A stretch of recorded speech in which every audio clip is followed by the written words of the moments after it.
Note: a word to those who like to ask of a story, especially one with a historical background, is it true? Many of the incidents in this tale of Hugh and Dickon in Glastonbury really did happen.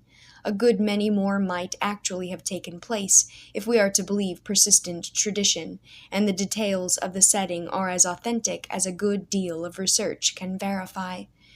The Glastonbury of the 12th century stood much closer to the sea than the present abbey ruins would indicate, for that was before the extensive drainage and reclaiming of land of a later age took place. A little wooden church overlaid upon an alloy of lead is believed to have stood until the Great Fire upon the exact spot where Joseph of Arimathea built his original beehive-shaped oratory, with the 12 cells around it. This disastrous conflagration, which laid waste almost all the monastic structures, took place in the year 1184. We have pushed the date forward a little to fit in with the story of Hugh as a young lad and to keep it still within the period of good, kindly Robert of Jumage, who was abbot of Glastonbury at the time of our story. Under this little basilica-shaped chapel of St. Joseph, ancient records tell of a chamber hewn out of the limestone foundations, with a well in it and extensive underground passages radiating from it. One of these led at one time to the sea, and included a secret treasure vault not far from the Old North Gate, built and used during the time of Danish incursions, and subsequently forgotten. Perhaps the imperfectly recovered recollection of some such underground passages and hiding places lies at the bottom of the constantly recurring suggestion that the actual cup, the material and substantial Holy Grail, still lies buried in Glastonbury. In many of the old stories, Joseph is supposed to have brought the Holy Grail with him to Avalon in the Isle of Britain, and the confusion between an actual and material vessel and the symbol of a spiritual reality is far from being limited to the experience and understanding of the two boys, Dickon and Hugh. As for the Grail stories, the vast and complicated question of where and how they arose can, of course, scarcely be touched upon here. But this much, at least, may lend interest to our story.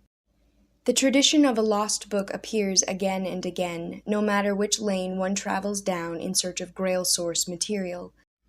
Some say it was written in Latin, some in Provençal, some that a hermit, inspired by an angel, wrote it, others that it came out of Wales as part of some hidden and secret minstrel or ecclesiastical lore.